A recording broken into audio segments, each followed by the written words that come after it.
iRacing, you wanted the best, you got them for abreast. Often imitated, never duplicated. The greatest show on dirt, the world of Outlaws. We are green for 50 laps of action here at Eldora, and Leonardi's already making a move for P2.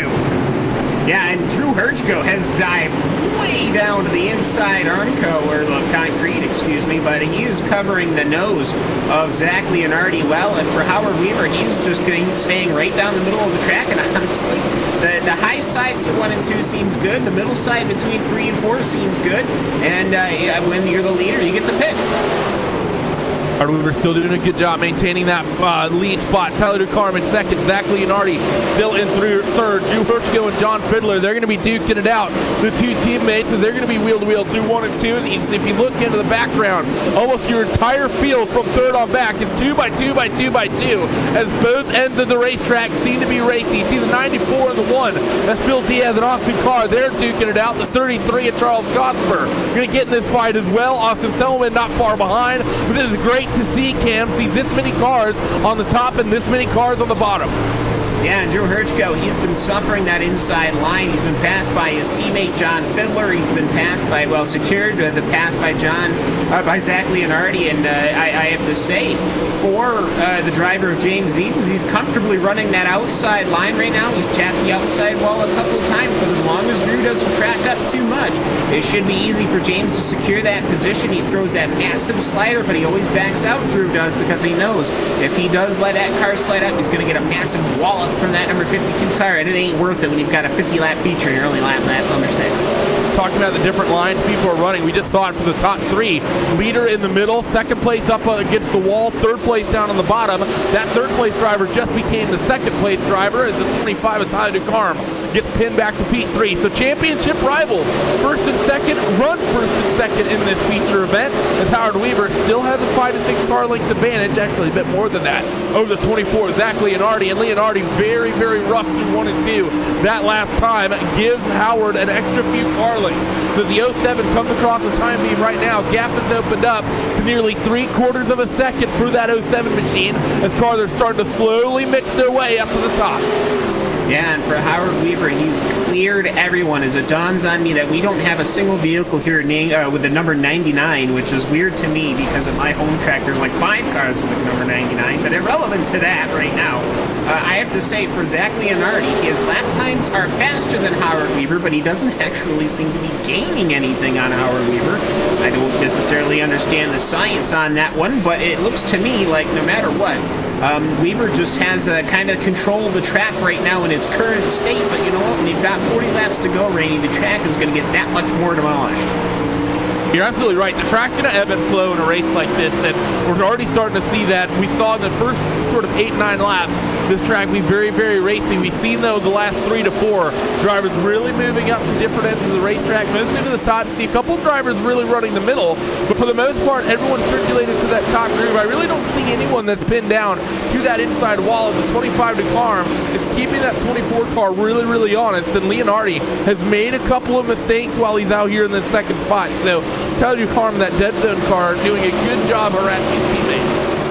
Yeah, most certainly, and for me right now, it's just constantly watching this little group between that 8th position, the bubble position as you would call it, but it's the feature race, there's no bubble.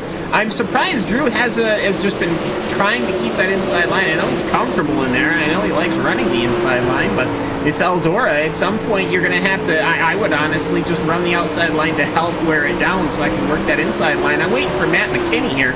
He seems to me to be primed up right behind Jacob Fields. At some point, he's going to have to make a maneuver, and he's packed up behind those 4 cars.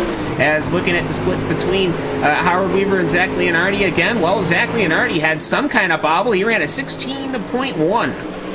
4/10 is what he dropped to Howard Weaver, and Howard has casually waltzed his way out to a 1.2 second lead over that number 24 car. So the Tomato Man is absolutely hooked up right now as Leonardi continues messing and harassing his teammate, the 25 of Tyler DeCarm. The question has to be asked, Gib, is that for these two running P2 and P3, Tyler DeCarm knows that his teammate is Zach Leonardi is in this championship hunt, and he knows he's in the championship hunt with the car that currently leads this race.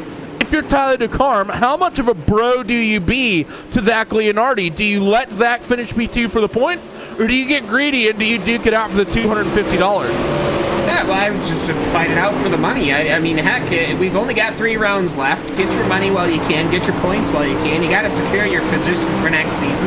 Absolutely go for it. If you're here, if there's anything we've learned over these last weeks and weeks and weeks and weeks, Randy, it's that if you have the opportunity, you take it. Look at what happened with the McKinney brothers. I mean, heck. As it looks to me like James Edens is closed in now on the rear of John Filler, and he's now trying to work that outside line. But I gotta say, it doesn't seem like anybody up in the top 5 is really making any maneuvers on anyone. Yeah, we haven't seen anything really pan out just yet. The 52 pans its way into the outside wall, so not what you want to see whatsoever for James Edens, but you're all right. People have sort of slowly moved their way up the top. Someone who's making moves, though, Zach Leonardi. That lead was out to 1.3, 1.4 seconds. It's now down to about half a second. The 07 of Howard Weaver has moved his way up top, and he doesn't like it. Leonardi is charging, and he is right onto the rear of that number 07 car. He's reeling in 2 to 3 tenths every single lap. Yeah, and it looks to me like Howard Weaver just managed to find a rut or something those last 2 laps that have sort of closed Zach Leonardi in. This is the opportunity here, but what's going to happen is Leonardi, at the least, his mission objective right now is to just stay in the hunt and wait for Weaver to make a mistake. I think I figure out where everyone's doing this. Is here comes Leonardi with a massive slide in the lead, but obviously Weaver's going to be able to counter. There's a massive rut formed on the exit of corner number 2, Randy, and whoever hits that rut seems to be that's what happens. You can watch the suspension unload and upload as there goes Weaver. He hits it, and here comes Leonardi. Leonardi down to the bottom. Weaver's going to try to cut it back down low, but he's lost so much ground, he's not going to be able to. And that means we have a new race leader officially. Howard dives right to the bottom in corners number 1 and 2, slides up in front of the 24 contact between the two. DeCarm's going to make this nearly 3 wide for the race lead. Zach Leonardi going to slide the bottom once again. Going to get clear. The 25 DeCarm is going to try to help his teammate out just a little bit with 3 races left. Championship implications on the line. The championship leader goes from 1st to 3rd and second in the points, goes from P2 to P1. Yeah, and there you go, Tyler DeCarm. Anyone that's on that high side on the exit to 2 seems to be hitting that rut. Let's see who's going to hit it between this group. Weaver's done low. I think he realized the jig is up. Zach Leonardi on the exit. You can see the suspension unload. The car goes in the air. I'd almost wondered perhaps maybe those dead zone machines are a little more comfortable than the VLR machines. Obviously, Alex Bergeron didn't have a good day here today. He didn't even make the finale. So perhaps that rut is now advantage dead zone, perhaps, as there goes Weaver into the wall again.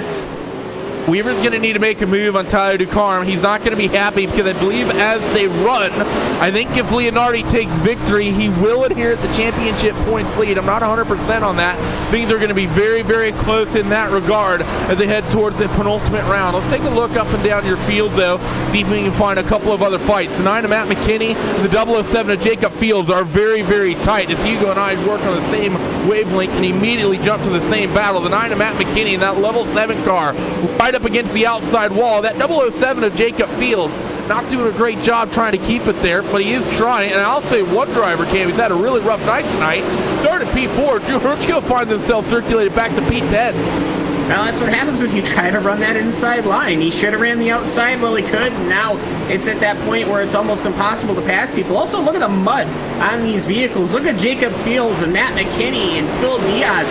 These cars have been in the muck all day long. Look at it. It's Jacob Fields now perhaps leaning to that middle line. There's nothing there. I think that inside is, here comes the truck from Matt McKinney, as Phil Diaz is going to be able to see that and easily counter, and that's exactly what's going to continue to happen if you try to make that in through 3 and number 4. Good battling at least here, but Matt McKinney is able to power on the outside, so interesting development here. McKinney may be coming on strong here in the end. Number 9 looks like a big old mud ball sliding down to the bottom underneath that 94 of Phil Diaz. We're inside the final 20 laps to go. The 007 of Jacob Fields is going to throw the same move on Phil Diaz. Diaz is going to be able to counter this one, though. Successful parry is successful, and the 94 car will hold on to that spot. He's going to be a little, I think, frustrated. He lost that position to McKinney, though, regardless. But John Fiddler still fighting with this 9 machine as Jacob Fields goes for it again, gets into him. So a bit of contact between the two, and that's going to give the 007 the spot.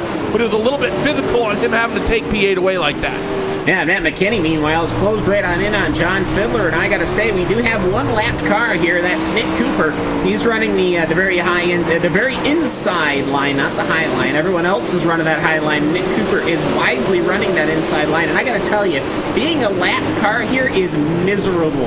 The only reason why I know that is because I was in a 45 car feature in the Legends cars. And wait! You made a feature? This story. I did. Well, you know, it's everyone went to the feature. But yeah, so it was a 45-car legend race, and let me tell you, at some point you're going to get lapped, and it was not fun. So for Nick Cooper, he has my sympathies, as he's doing his very best to let everybody by, so very polite on his part. Matt McKinney's managed to lose the tail of John Fiddler, the 115 machine, as everyone seems to be doing pretty all right, but Howard Weaver's now attacking the inside for Dakar. One driver's lost the tail on the 25 to Carm has picked one up as we're coming to the final 10 laps of this race. The first 40 all been under green. The 07 of Howard Weaver gets a good run on the bottom underneath the 25. Going to slide it up in towards turn one. Can he get the drive off? DeCarm parries it right down to the bottom, and he's going to hold on to that second spot for now. This time Weaver's up top, though, and DeCarm left that window open up that upper groove. He tries to slide up to cut it off, but now the 07 able to slip through. So Howard Weaver, fantastic car positioning there, just harassing the 25. He takes that second spot away inside of 10 laps to go. And oh, by the way, the 52 of James Eden is in this fight as well. 3 car scrap for number 2. Yeah, and I gotta say here, it's the fight for the best of the rest, because Zach Leonardi is absolutely pulled away here. And here comes DeCarm. He sends it down to the inside. No slide job apparent, but it looks like James Eden's. If Weaver's car was a little lower, he would have been able to rocket it right on by, as the massive chuck from Tyler DeCarm sends Eden's to the inside line. These guys keep fighting. They're going to let Austin Carr into the picture. I'm fine with that, as they're coming to 6 laps to go as they roll off of corner number 4. The 07 of Howard Weaver still holds that second spot. James Eden, though, had good speed, but I think that most of the reason he's reeled in this fight is because the 25 and the 07 were just not relenting on each other at all. 5 laps to go at the iRacing starter stand at this time. Zach Leonardi up to about a 2.5 second lead, but Howard Weaver, James Eden, and Tyler DeCarm, they're all covered by 3/10. When do the elbows come out? That is my question. Howard Weaver's machine is still not comfortable on the exit of 2. Everyone else seems to at least have something hooked up. James Eden's, he's able to recover off that rut earlier. Howard Weaver has to defend the inside line. He's going to chuck up. That's going to throw him into that rut. We have a caution out on the racetrack, and I think that might just end it. Oh, no. This is going to be really interesting, because Weaver and Edens were side by side. See what the caution was. It'll be interesting to see who gets awarded P2. Austin Selman is not on the racetrack, so let's see what happened to this number 18 car. I see him slow at one point down low. Oh, and if he just see damage on that car, he just stops on the back straightaway, trying to see if he took a hit. If Austin just stopped on the racetrack like I think the thing is, he intentionally pulled in a part of the track where not a single person has drawn. There wasn't a single tire track, and like the yellow got thrown. So that, I think this is one of those situations where you just say that sucks. Yeah, I'm just trying to figure out what happened to him, though, because... Well, he had to leave. He's out of the service. So obviously something has come up. I don't think he just went... I don't think he pulled a Buffalo Bills here and just went, well, okay. I think you're thinking of Vontae Davis. I think that's that's what you're talking about here. But regardless, that caution is going to end the race. So that's... I don't know, maybe he ran himself out of gas. That's going to be really questionable. I know that's something someone's potentially talking about. Tim Ryan in the YouTube chat has mentioned that. But regardless, white flag waves here. That's going to be unfortunate for the 18 car, and I think somewhat luckily, the 07 was just nose ahead of that 52 of James Eden. He somewhat gets lucky in that lottery, and the sim awards him that second spot. Well, hey, if he was ahead, he was ahead. If he had the momentum for it, he had momentum. But no competition for, no challenge for the victor. That is the 24 machine of Zach Leonardi. Great running from him. I mean, we're talking about the different lines and all the attacks. You gotta say, for the entirety of the race, Zach Leonardi had control of this thing. He didn't have a single issue.